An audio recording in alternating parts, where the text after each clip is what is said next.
Oke, Shalom. Berjumpa lagi dengan kami dalam Dialog Teologi. Apa kabar teman-teman? Udah lama nggak berjumpa. 2 minggu kita tidak berjumpa di dalam dialog ini. Sedangkan banyak pemirsa yang menantikan akan dialog ini. Ya, mungkin karena kesibukan pelayanan ya. Dan kita harus tertunda 2 minggu. Dan malah kabar baiknya adalah kita menutup triwulan ini dengan pelajaran terakhir, pelajaran 13, yaitu satu langkah iman. Baik, sebelum kita lanjut, kita bersyukur dengan keadaan baik, sehat-sehat semua. Saya mau menyapa dulu di sini kembali Pendeta Dedi Kurniawan. Sehat? Puji Tuhan, sehat Pendeta Kris. Yakin sehat? Kayaknya ada sakit deh. Walaupun diserang sama serangga, tapi kita tetap harus semangat. Betul, amin. Thank you, Pendeta Dedi. Ada Mem Winda Lego. Halo Mem, sehat? Halo. Ya, sehat-sehat ya. Keluarga semua sehat ya, baik. Ada Pendeta Heski Woran. Bagaimana Pendeta Heski, sehat? Shalom, puji Tuhan, sehat-sehat. Ini masih sinkron ya? Masih sinkron perbuatan dengan perkataan. Iya, haleluya. Oke, terima kasih. Ya, kita berdoa supaya sepanjang diskusi kita, dialog kita, obrolan kita ini akan lancar hingga jaringan-jaringan tidak mengganggu kita ya. Kita akan doa dulu, maka untuk doa buka kita undang Pendeta Dedi Kurniawan. Mari kita bersatu dalam doa. Kami menyerahkan waktu yang indah ini ke dalam tangan pemeliharaan-Mu Tuhan, jam-jam di mana kami bersekutu untuk merenungkan firman-Mu melalui pelajaran sekolah Sabat. Kuasa Roh Kudus akan memeteraikan pelajaran ini sehingga ada kebenaran firman yang akan menjadi bagian dalam kehidupan kami. Kami boleh menjadi saksi-saksi Tuhan yang hidup. Bekal ini akan kami kerjakan di dalam pelayanan kami masing-masing sebagai seorang pelayan Tuhan, hamba Tuhan, pendeta maupun awam. Sehingga banyak jiwa-jiwa yang akan dimenangkan untuk kerajaan Kristus. Di dalam nama Tuhan Yesus kami mohonkan doa ini. Haleluya. Amin. Oke, thank you Pendeta Dedi atas doa bukanya. Baik, kita buka pelajaran kita dan membahasnya dalam satu pelajaran judul Satu Langkah Iman. Satu Langkah Iman. Ayat hafalannya dalam Filipi 2 ayat 5-7 dikatakan, hendaklah kamu dalam hidupmu bersama menaruh pikiran dan perasaan yang terdapat juga dalam Kristus Yesus, yang walaupun dalam rupa Allah tidak menganggap kesetaraan dengan Allah itu sebagai milik yang harus dipertahankan, melainkan telah mengosongkan dirinya sendiri dan mengambil rupa seorang hamba dan menjadi sama dengan manusia. Oke, ayat inti atau ayat hafalan dalam pekan pelajaran kita ini dari Satu Langkah Iman sudah menunjukkan langkah yang luar biasa yang dilakukan oleh Tuhan Yesus Kristus. Langkah bukan langkah biasa ternyata. Dikatakan bahwa pengorbanan yang Yesus buat untuk keselamatan manusia tidak ternilai. Dan pelajaran kita akan kita pelajari ada beberapa tokoh-tokoh dari murid-murid Tuhan, rasul-rasul, dan juga orang-orang yang terpanggil, dan mereka melakukan sebuah langkah-langkah keputusan yang luar biasa untuk menjadi saksi Tuhan, menjadi alat Tuhan. Baik, sebelum kita lanjut, saya minta satu kalimat dari teman-teman. Menurut asumsi awal dulu nih, sebelum kita lanjut diskusinya. Apa itu satu langkah iman yang dimasukkan pelajaran kita secara gambaran umum? Pendeta Heski Woran. Karena kita sudah masuk dalam pelajaran terakhir, aksi itu. Aksi. Biasa, aksi. Oke. Pendeta Bi? Langkah iman ini apa ya? Persistence ya? Oke. Bahasa Indonesianya apa tuh? Apa bahasa Indonesianya ini ya? Persistence ya? Ketekunan, Gigihan ya? terus kegigihan, nah itu tuh. Oke, luar biasa. Mem Winda, apa yang dimaksudkan atau tema pelajaran kita satu langkah iman? Lebih menekankan ke komitmen. ada sebuah hal komitmen. Terima kasih semuanya. Dan saya yakin itu semua alasan dan jawaban yang tepat sekali tentang langkah iman, satu langkah iman. Karena dari segala materi yang kita pelajari sepanjang triwulan ini, kalau tidak melangkah sia-sia semua pelajaran ini. Harus melangkah, betul kan? Dan Filipi 2 ayat 5-11 tadi yang saya bacakan dalam pelajaran kita kasih pengorbanan diri Yesus, itu sudah diawali sebuah keteladanan, contoh yang terbaik yang Tuhan berikan tentang langkah Dia atau perbuatan Tuhan Yesus untuk keselamatan manusia. Dan tergambarkan dalam Filipi pasal 2 ini bukan langkah biasa, atau bisa saya katakan seperti langkah radikal. Kenapa saya katakan langkah radikal? Karena bayangkan Dia adalah Raja, Dia pencipta, Dia Allah yang menjadi pusat sesembahan, Dia adalah Tuhan yang berkarya bagi hidup kita. Dan di atas segala sesuatu ada oleh karena Dia. Tetapi dalam Filipi 2, ini sebuah suatu hal yang sangat tidak biasa karena Dia mengambil langkah. Dia turun ke dunia menjadi serupa dengan manusia, malah menjadi lebih hina dari manusia, yaitu hamba. Dan Dia yang adalah rupa Allah meninggalkan semuanya itu, tidak menganggap kesetaraan. Karena apa? Hanya demi untuk suatu keselamatan bagi umat manusia. Nah, ini menjadi kunci awal bagi kita untuk melangkah selanjutnya. Contohnya sudah ada. Maka kita perlu melihat dari pelajaran ini. Dikatakan dalam pelajaran kita, inti dari pemikiran Yesus adalah kasih pengorbanan diri. Maka kita akan lihat dalam tokoh-tokoh selanjutnya. Apakah bisa seseorang memiliki langkah iman jika tidak ada pengorbanan diri? Itu kan sulit. Apalagi bicara tentang komitmen, panggilan komitmen. Bagaimana Pendeta Hezki bicara tentang panggilan komitmen? Saya ingin tahu ada tokoh-tokoh siapa aja sih yang memiliki komitmen dan terpanggil. Terima kasih Pendeta Chris dan Pendeta Dedi, Meminda. Selamat pagi, siang, sore, malam semuanya. Panggilan komitmen. Jadi kalau dalam pelajaran sekolah Sabat, kalau yang saya lihat judulnya satu langkah iman, ini boleh dibilang langkah awalnya. Langkah awal di dalam pelajaran sekolah Sabat kita ini adalah apa yang disebut dengan panggilan komitmen. Panggilan untuk membuat satu komitmen. Ada Andreas, ya, Petrus, Yohanes, Matius juga, ya, Lewi dalam hal ini. Mereka sebelumnya, kalau kita ketahui, mereka sudah dipanggil. Baik Petrus, Andreas, Yohanes, mereka dipanggil untuk meninggalkan jala, ya. Untuk mendapatkan satu panggilan yang lebih tinggi. Matius pasal 4 ayat 19, fishers of men, katanya, penjala manusia, penjala orang. Namun kalau dalam pelajaran sekolah Sabat katakan ada sekitar kurang lebih 1 tahun mereka bersama dengan Tuhan, tetapi sebenarnya mereka belum memiliki apa yang disebut dengan panggilan komitmen itu. Mereka masih ada hal-hal yang perlu dibaharui. Nah, demikian juga dengan Matius, orang Lewi. Dia adalah seorang yang dipanggil oleh Tuhan, orang lain yang dipanggil oleh Yesus untuk meninggalkan segala sesuatu.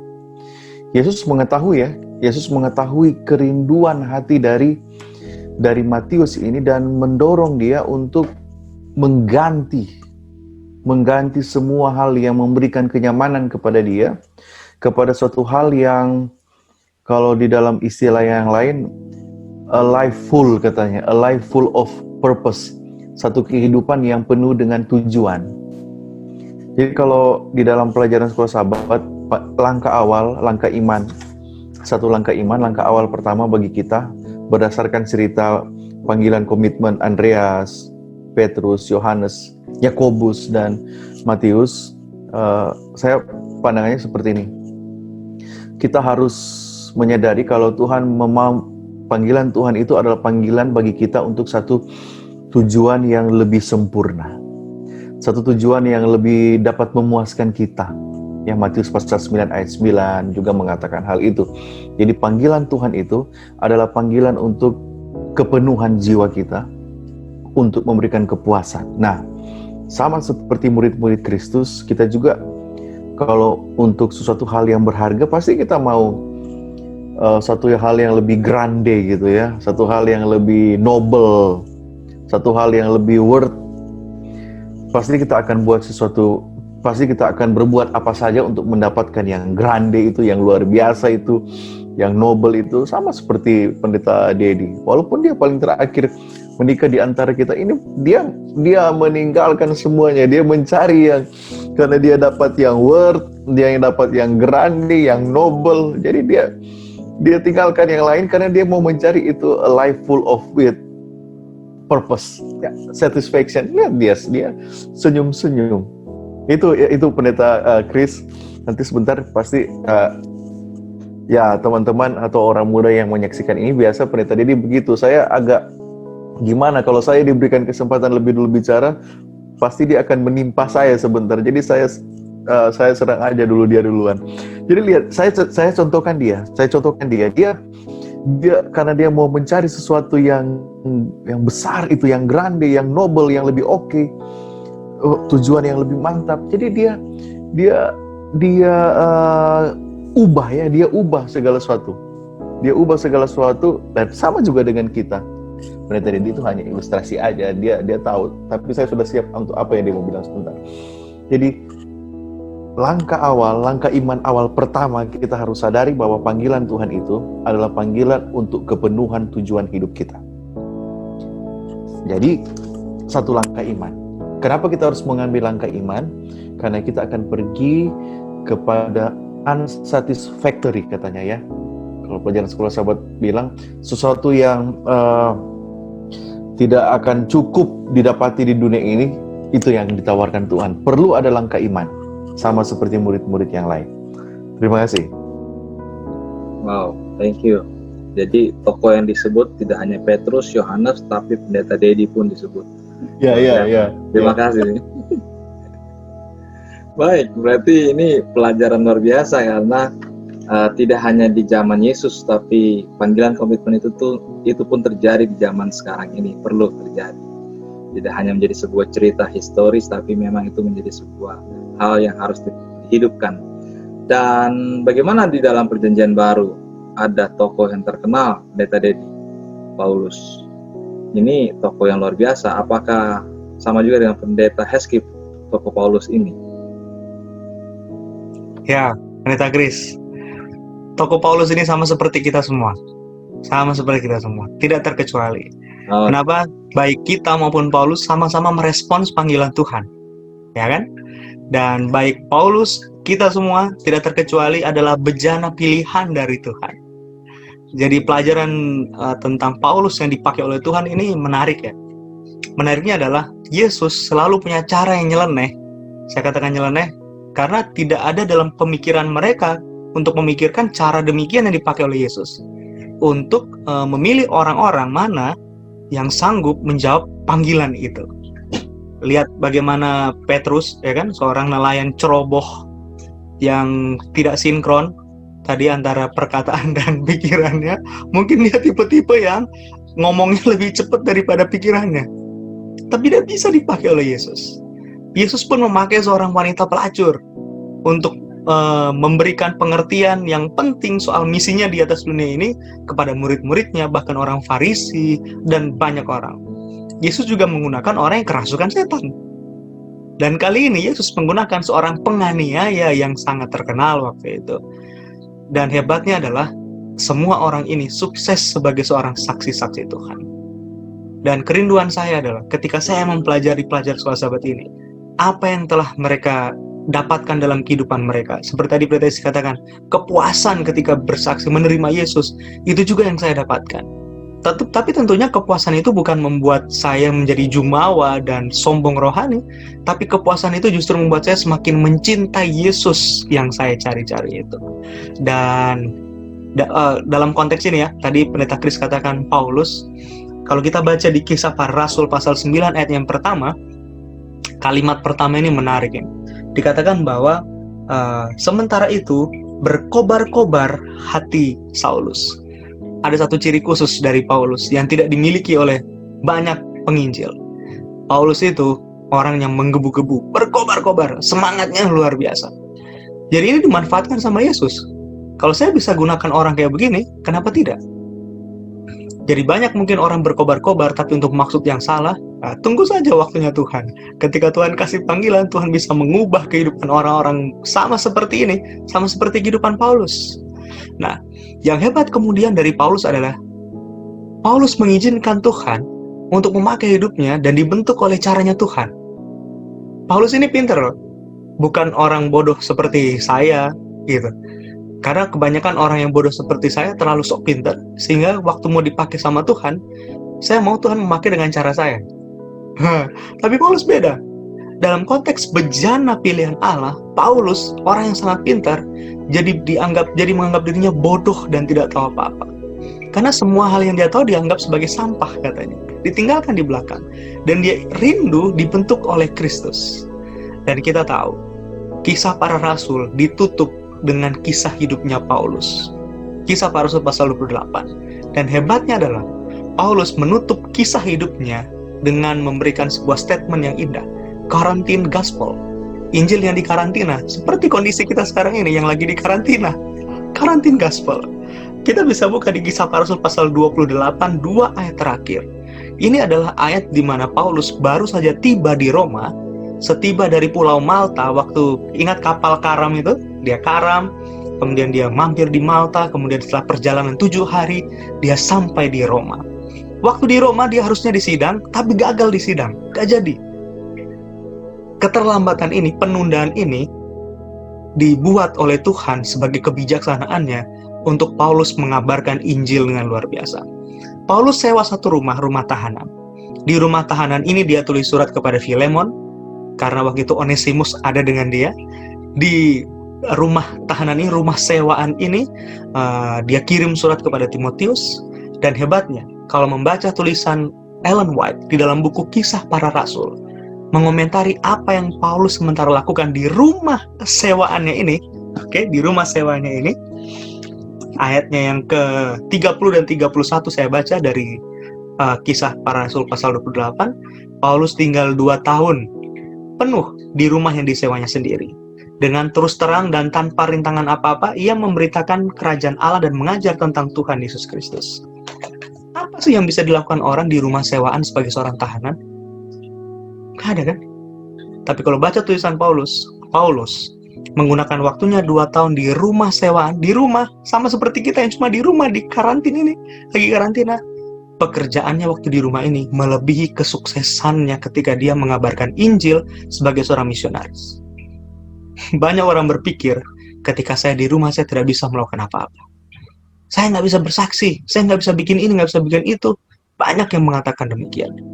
Belajar dari Paulus, ketika dia mengizinkan dirinya dibentuk sebagai bencana Allah, walaupun hanya di sebuah rumah sewaan, ketika dia di karantin, the quarantine gospel can make impact around the world, bisa membuat impact yang luar biasa ke seluruh dunia. Jadi jangan dipikir ketika masa-masa karantina seperti ini, kita semua pemirsa di rumah, kita tidak bisa melakukan apa-apa. Mintalah sama Tuhan, agar Tuhan boleh membentuk kita, sehingga kita boleh menjadi saksinya yang powerful seperti Paulus. Dan by the way, Paulus, Pendeta Chris, dan teman-teman semua, dan pemirsa, kitab Kisah Para Rasul maksudnya, Kisah Para Rasul, Injil ini nggak ada akhirannya, nggak ada endingnya. Buat saya, ini penting. Kenapa? Bagus nggak ada endingnya. Kenapa? Karena lembaran-lembaran berikutnya, bagian kita untuk menuliskannya. Jadi Kisah Para Rasul, kita adalah rasul-rasul Tuhan dalam konteks rohani sekarang, yang dipilih menjadi bejananya, mengabarkan Injil yang powerful itu. Silakan Pendeta Chris. Oke, terima kasih Pendeta Teddy Kurniawan atas memberikan pelajaran tentang Paulus bejana pilihan Allah. Dan saya percaya bahwa semuanya, baik dari Yohanes, Petrus, Paulus, dan tokoh-tokoh lainnya yang sudah mengambil langkah iman, itu digerakkan oleh kasih, tuntutan kasih. Nah, bagaimana Meminda melihat ini? Apakah kita juga untuk saat ini orang muda yang menyaksikan ataupun umat-umat Tuhan yang menyaksikan perlu juga merasakan tuntutan kasih. Memang kalau tidak ada kasih, tidak akan ada yang mendorong kita, karena kasih yang mendorong saya, katanya gitu kan firman Tuhan. Bagaimana Mem? Kasih kalau hanya sekedar kata-kata tanpa manifestasi atau tanpa perwujudan itu sia-sia. Saya yakin ketika para pendeta ini mengungkapkan rasa sayang, rasa kasih ke orang lain tidak hanya dalam perkataan, ya kan? Kalau perempuan itu, kalau cuma kata-kata nggak ada tindakan, itu nggak ada guna. Ya, harus membuktikan dengan cara yang berbeda-beda, unik ya. Di sini, ketika saya melihat bagaimana Petrus, dia ini melakukan hal-hal yang bodoh, hal-hal yang ceroboh, ya. Ketika Yesus ditangkap, niat hati ingin menolong, tetapi tindakannya malah menyebabkan kuping dari kepala penjaga Malkus itu. Dan kita tahu mujizat Yesus yang terakhir ya, Yesus kembali dengan penuh kasih. Kadang saya juga suka ceroboh seperti ini Petrus. Kadang mau buat segala sesuatu itu coba pakai pikiran sendiri, ya. Niat hati kan untuk pelayanan, niat hati untuk menolong sesama. Tetapi dari pelajaran ini saya mendapati bahwa ketika tidak mengutamakan Tuhan, maka semuanya juga akan tidak ada gunanya ya, kalau mau dilihat ya. Juga bukan cuma itu, salah satu murid Yesus yang paling memalukan ini Petrus, karena dia menyangkal, bukan cuma bilang tidak kenal, maka malah pakai sampai bersumpah ya untuk membenarkan diri, mempertahankan diri sendiri. Tetapi dari berbagai macam tindakan yang dilakukan, kasih Kristus itu luar biasa ya, yang didapati. Dan perubahan hidup secara nyata Petrus tunjukkan, bukan cuma Yesus saya mengasihi, sehingga kita tahu kan di ending ceritanya kenapa Petrus ini, karena dia 3 kali menyangkal dan dia menyatakan dengan respon yang sangat luar biasa bahwa dia sangat mengasihi Yesus. Di sini juga ditekankan bahwa bukan hanya memberikan waktu kepada Yesus, Tuhan, saya ini waktu 24 jam benar-benar untuk melayani. Talenta saya menyanyi nih, berkhotbah nih, sudah di mana-mana Zoom, tiap Sabat, malam permintaan doa, KKR, atau bahkan harta nih yang saya bagikan semua nih, saya serahkan untuk pekerjaan Tuhan. Atau saya memiliki tujuan yang agung dan mulia nih. Yang Yesus mau bukan hanya sekedar harta, waktu, talenta, tujuan, tetapi mengundang hidup kita ini loh sepenuhnya diserahkan untuk Tuhan. Seperti itu. Wow, singkat jelas. Ini memang apa istilahnya, Meminda pelurunya ditembak, semuanya ditembak nih. Sistematis ya. Ya, sistematis dan luar biasa. Terima kasih, tapi saya sangat setuju juga dengan apa yang dikatakan tentang antara perkataan dan perbuatan itu iya ya, sekata tentang tuntutan kasih. Oke, terima kasih Meminda tentang bagaimana kita melakukan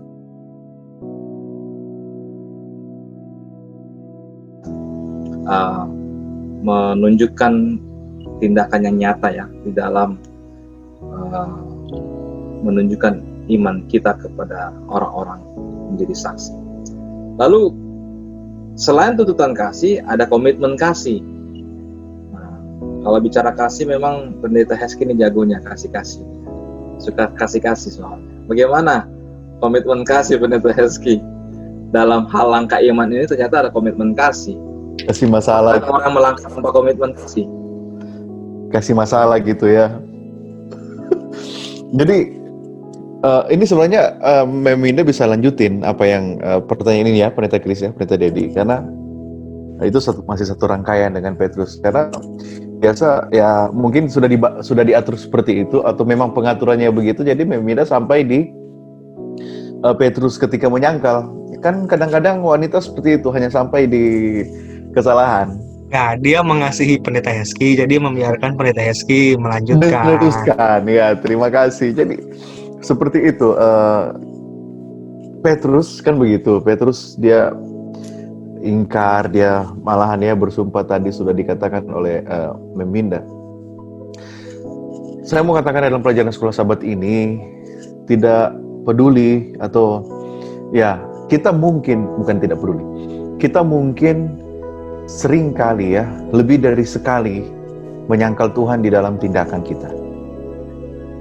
Lebih dari sekali. Tetapi kabar baiknya adalah kasih karunia Tuhan itu masih tersedia. Dan Tuhan itu sebenarnya belum melakukan sepenuhnya dengan kita. Karena masih ada tempat di dalam pekerjaannya untuk saya dan kita semua lakukan kalau kita mau. Nah, saya berangkat dari apa yang saya katakan sebelumnya di pelajaran hari Senin kalau tidak salah, komitmen panggilan ya, panggilan komitmen untuk menerima panggilan Tuhan itu tidak cukup.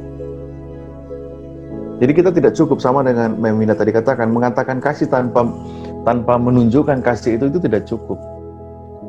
Jadi ketika kita sudah menerima panggilan, ketika kita sudah merasakan ada yang memanggil, nah langkah selanjutnya adalah kita lakukan itu dengan kasih. Makanya tidak salah ketika di akhir pembicaraan antara Petrus dan Yesus di tepi pantai itu, di tepi danau pada saat itu, Yesus istilahnya gini, resetting ya, dia mengatur kembali Petrus, panggilannya kepada Petrus. Dia mengatur kembali panggilan kepada Petrus.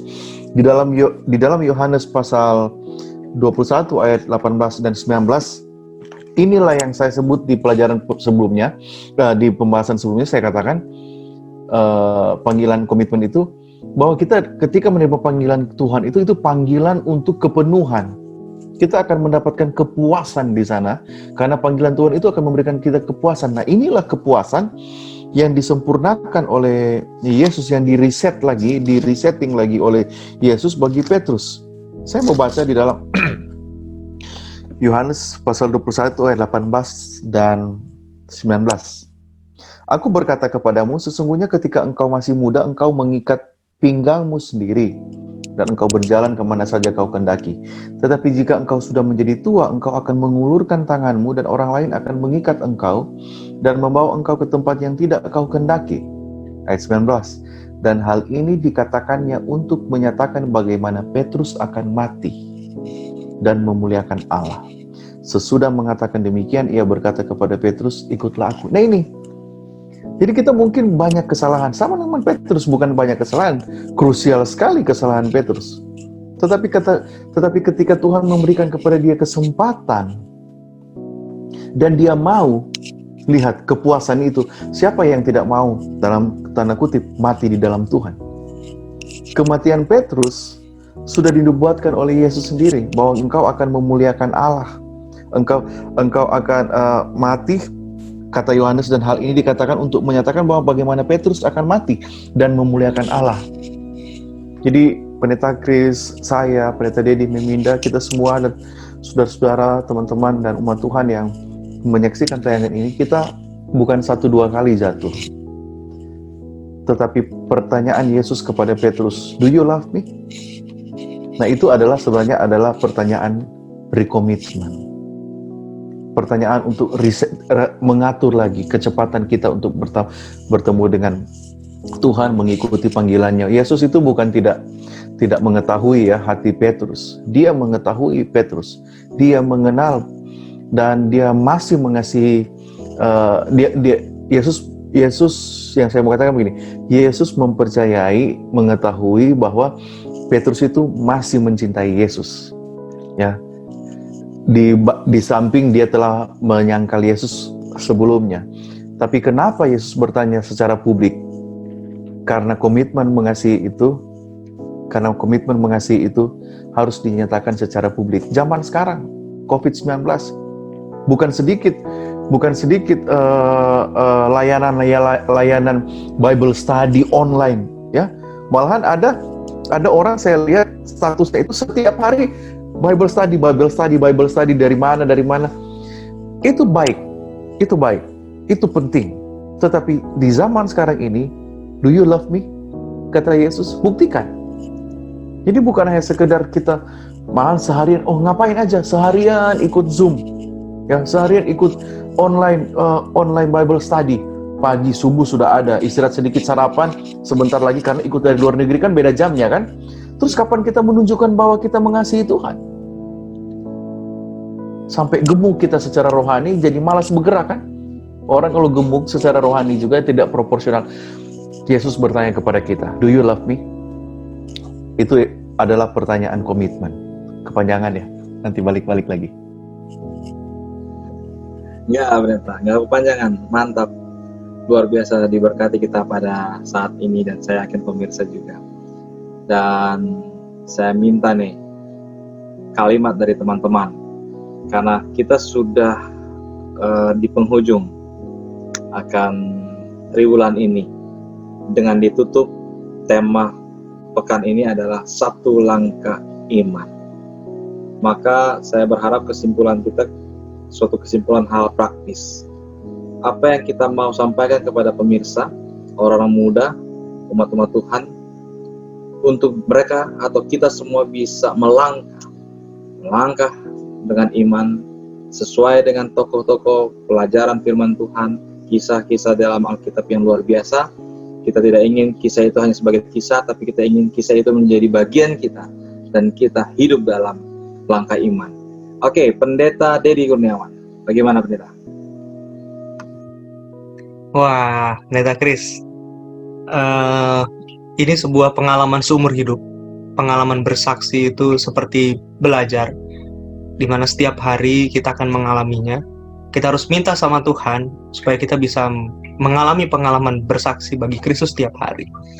Closing statement untuk pelajaran sepanjang triwulan ini adalah Yesus sendiri yang memberikan contoh kepada kita cara bersaksi yang efektif ketika dia mengorbankan apa yang dia miliki untuk kita.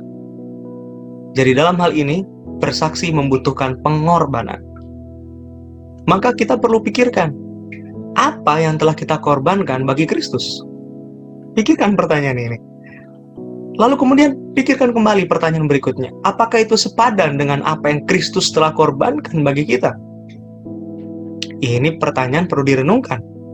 Dan pertanyaan yang lebih perlu direnungkan adalah ketika kita bertemu dengan orang lain. Apa yang kita menceritakan tentang Yesus yang sudah berkorban bagi kita kepada mereka? Bagaimana cara kita menceritakannya? Maka pertanyaan-pertanyaan itu akan memandu kita agar kita sanggup menjadi saksi Kristus. Silakan Pendeta Chris. Terima kasih Pendeta Dedi. Mewinda, silakan. Baik, saya sangat tergugah dengan diskusi kita. Saya sedikit ya kesaksian. Ketika saya melahirkan anak yang ketiga, belum waktunya saya sudah pendarahan, dan dalam sehari ada 9 kantong transfusi darah.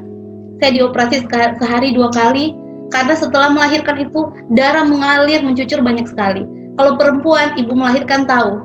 Dan itu untuk kali ketiga saya melahirkan.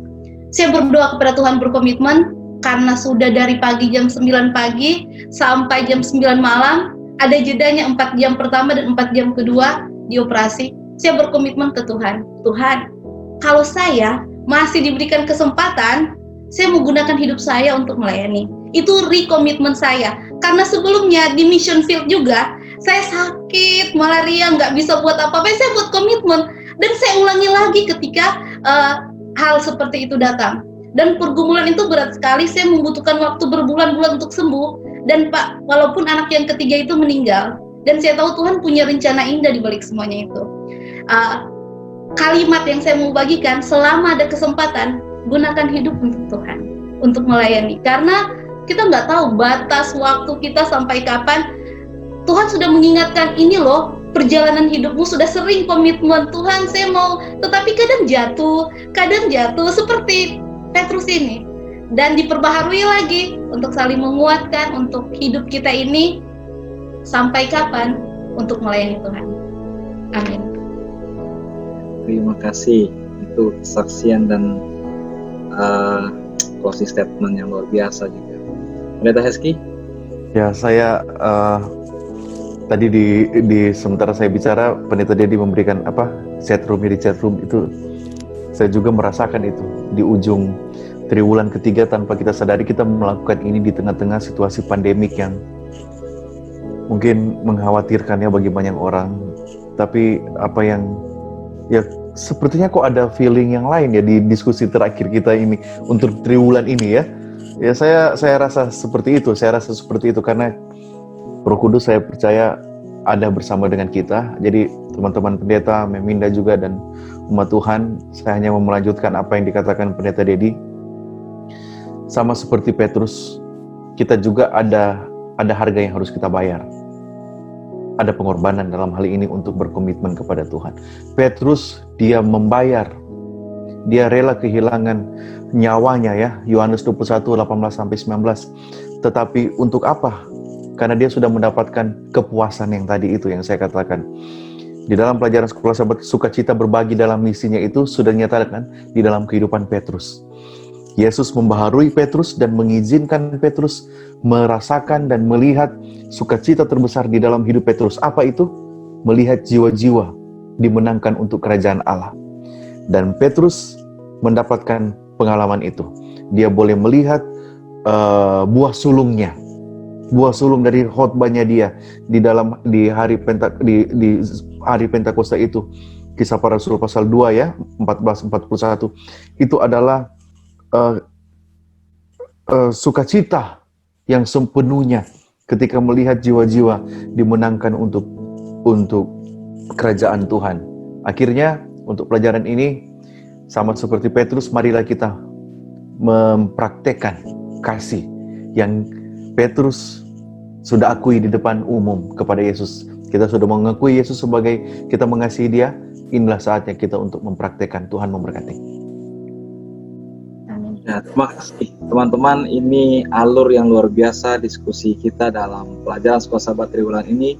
Dan saudara-saudara pemirsa, saudara ketahui bahwa saudara 3 bulan mengikuti pelatihan materi Sekolah Sahabat dalam pekan ini dan triwulan ini yang kita sudah lewati.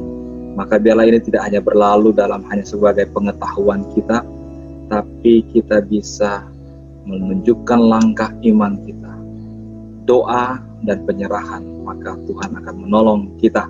Terima kasih, boleh bersama-sama dan kita akan tutup dengan doa agar segala apa yang kita diskusikan akan dikehendaki Tuhan dan berkuasa bagi para pendengar dan bagi kita semua. Kita berdoa, kita undang Meminda untuk doa tutup. Mari kita berdoa. Bapa kami yang kekal, Bapa yang penuh kasih, sungguh hati kami dipenuhi dengan sukacita. Pada saat ini ya Tuhan, ketika kami mendiskusikan pelajaran Sekolah Sahabat, kami merasakan benar bagaimana jamahan kasih Tuhan yang sangat indah di dalam kehidupan kami. Melalui tokoh-tokoh Alkitab, hamba-hamba Tuhan, rasul-rasul, bagaimana menggunakan hidup sampai akhir untuk melayani Tuhan. Kami yang ada di sini, bahkan setiap hati yang mendengar pada saat ini, biarlah jamahan tangan kasih Tuhan yang penuh kuasa bisa menjadi bagian kami semua, di mana kami berkomitmen lagi ya Tuhan, untuk kami menggunakan hidup kami, menyerahkan hidup kami untuk pekerjaan pelayanan. Biarlah ya Tuhan menuntun kami dalam setiap pilihan, dalam setiap tindakan dan perkataan kami, agar bisa menjadi saluran berkat, saluran sukacita, di mana orang lain bisa melihat Yesus hidup di dalam kehidupan kami. Kami yakin dan percaya Tuhan, apapun yang kami alami di dalam kehidupan kami, ketika kami berserah sepenuhnya ke dalam tangan Tuhan yang penuh kasih, dalam situasi apa saja yang sedang terjadi, Tuhan senantiasa menggendong kami, menuntun kami menuju kemenangan. Dengar dan terima doa ini di dalam nama Yesus, yang Tuhan Juru Selamat dan penebus dosa kami. Amin. Amin. Terima kasih. Dan saudara-saudara pemirsa Orang Muda yang mengikuti YouTube channel kami, Dialog Teologi, jangan beralih ke channel-channel lain, tetap di channel Dialog ini, karena kita akan bertemu di triwulan depan, berbicara tentang pendidikan, saudara-saudara. Ini menarik, karena kenapa? Karena kita akan mengalami lagi sebuah pelajaran-pelajaran bagaimana dunia pendidikan, bagaimana pendidikan yang sejati, yang hidup di dalam rumah tangga kita, yang bisa menjadi berkat bagi anak kita, bagi kita masing-masing, atau bagi keluarga-keluarga. Dan Amsal 9 ayat 10 mengatakan permulaan hikmat adalah takut akan Tuhan dan mengenal yang kudus, yang maha kudus adalah pengertian. Baik, oleh sebab itu tetap stay selalu di Dialog Channel, nyalakan loncengnya supaya ketika video ini sudah dirilis maka akan ada notifikasi. Kembali lagi, jikalau ada hal-hal yang ingin didoakan, mari saudara silakan tulis di kolom komentar. Pertanyaan-pertanyaan kami terbuka untuk dengan pertanyaan-pertanyaan. Jikalau ada masukan-masukan, kami pun terbuka untuk masukan akan channel kami ini. Terima kasih. Kiranya Tuhan memberkati kita. Sampai berjumpa di triwulan berikut, triwulan 4 tema pendidikan. Baik, Tuhan berkati.